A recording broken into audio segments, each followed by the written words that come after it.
안녕하세요. 처음 뵙는 성도 여러분 반갑습니다. 눈곱 30분 큐티 시간입니다. 오늘도 이 말씀을 통하여서 함께 은혜를 나누길 원합니다. 특별히 오늘 시편의 말씀이 시작되었는데요. 시편의 말씀을 통하여서 저와 여러분이 하나님께 힘을 얻고 또 귀한 은혜로 나아가는 시간이 되었으면 좋겠습니다. 오늘 말씀은 시편 42편 1절부터 11절 말씀입니다. 이 말씀 안에서 함께 나누기 원하는데요. 1절을 먼저 제가 한번 읽어드리겠습니다. 하나님이여 사슴이 시냇물을 찾기에 갈급한 같이 내 영혼이 주를 찾기에 갈급하나이다. 2절 내 영혼이 하나님 곧 살아계시는 하나님을 갈망하나니 내가 어느 때에 나아가서 하나님의 얼굴을 배울까, 이렇게 나와 있습니다.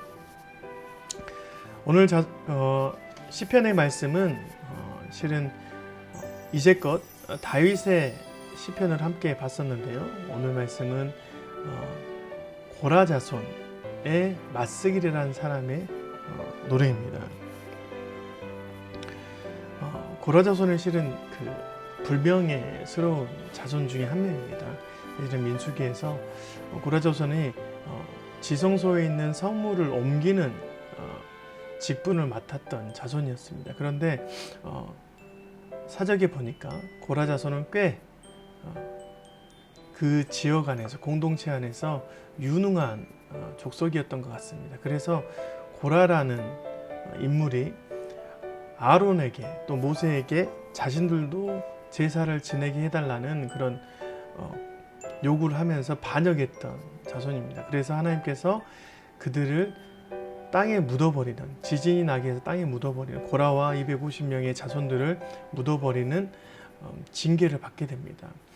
그 중에서 살아남아서 하나님의 그 직분을 감당하는 자손 중에 맞쓰기라는 사람이 있었습니다. 그 사람의 노래가 오늘 시편의 노래인 것이죠. 오늘 말씀을 보니까 하나님을 갈망하는데 마치 사슴이 목말라 하는 것처럼 굉장히 갈급해한다라고 말하는데, 어떤 점이 그를 갈급하게 하겠냐? 2절에 보니까 내 영혼이 하나님 곧 살아계시는 하나님을 갈망한다.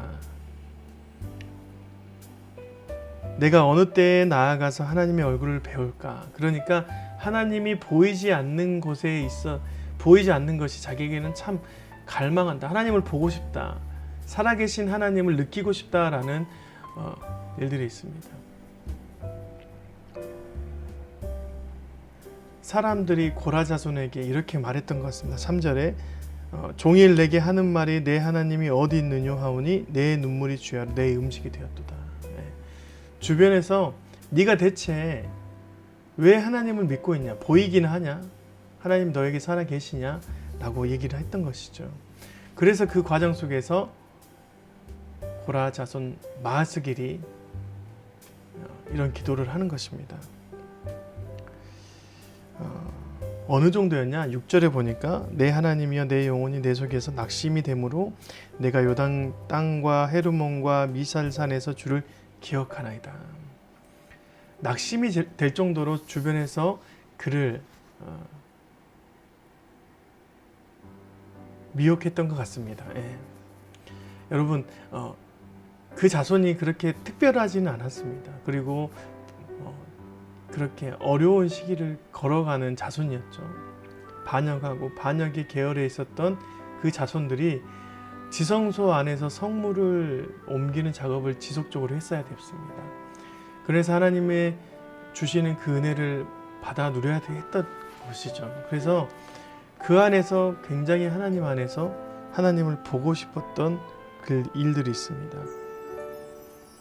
그런데 이 사람들이, 이 자손들, 고라 자손들이 하나님 앞에 서 있는 것이 마치 자신의 도우심이 아니라 그냥 지쳐있는 그들에게 산 소망이 될 수 없는 상태로 되었던 것이죠. 그런데 5절과 11절에 똑같은 문구가 나와 있어요.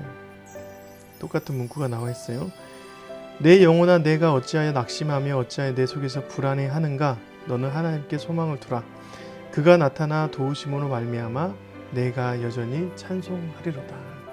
11절에도 내 영혼아 내가 어찌하여 낙심하며 어찌하여 내 속에서 불안해하는가 너는 하나님께 소망을 두라 나는 그가 나타나 도우심으로 말미암아 내 하나님을 여전히 찬송하리로다 했습니다. 네. 마스길의 마음에서 굉장히 이런 두 갈래의 마음이 생겨났던 것 같아요. 네.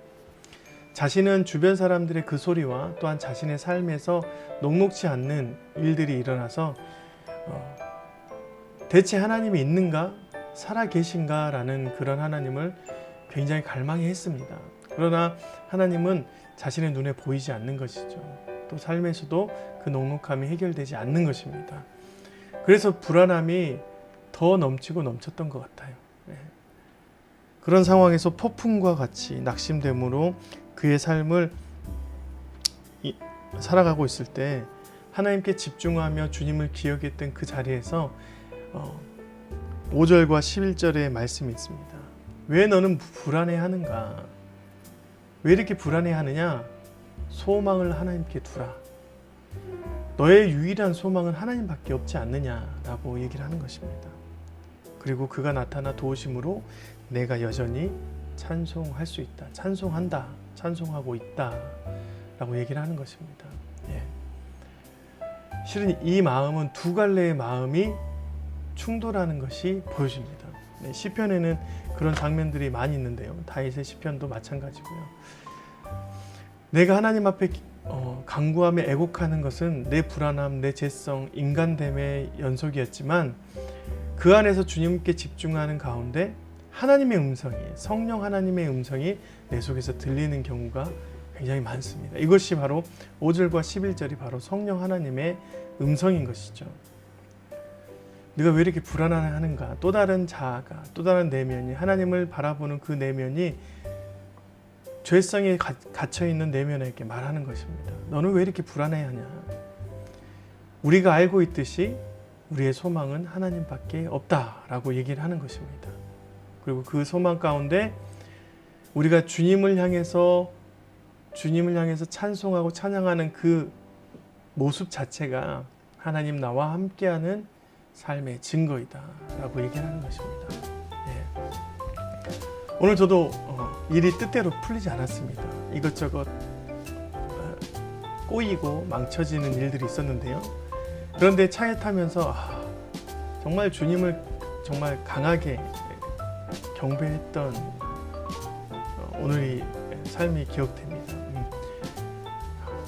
꼬이고 어렵게 돼서 막 짜증이 나고 있었는데 제 핸드폰에서 나오는 지극히 높으신 주 힐송 찬양인데요. King of Kings, 언어로는 King of Kings. 그 찬양이 저 귓가에 흘리는데 갑자기 주님을 경배하고 예수 그리스도께서 이 땅에 오신 그 이유가 제게 다가오니까 굉장히 큰 영광이 사로잡혔습니다. 오늘 말씀에 의하면 그런 찬송함의 삶이 바로 하나님이 저와 함께 했던 것이죠. 제 죄성과 제 삶의 모습들은 낭망하고 불안하고 짜증내는 것이 맞는데 그 안에서 주님을 찬양하고 경배하는 그 자체가 정말 하나님께서 저와 함께 하심을 확증하는, 증거하는 일들이었던 것 같습니다.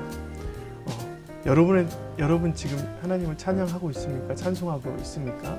아니면 여러분의 그 어려운 상황에서 주님이 찬송되어지십니까? 그것은 바로 하나님께서 여러분과 함께 하시기 때문입니다. 그러므로 우리가 고라 자손같이 녹록지 않더라도 주님께 소망을 두고 나아가야 하는 것이죠. 오늘도 여러분 하나님께 소망을 두며 살아가시길 바랍니다. 그러면 하나님께서 여러분의 입가에 주님을 찬송하는, 경배하는 찬양을 허락해 주실 것입니다. 그것으로 여러분이 안식을 취하고 참 평강을 누리는 저와 여러분이 되었으면 좋겠습니다. 오늘도 능고 30분 귀한 말씀을 함께 했는데요. 오늘 하루를 참 잘 지내시면서 살아가셨으면 좋겠습니다. 또 내일 또 뵙겠습니다. 고맙습니다.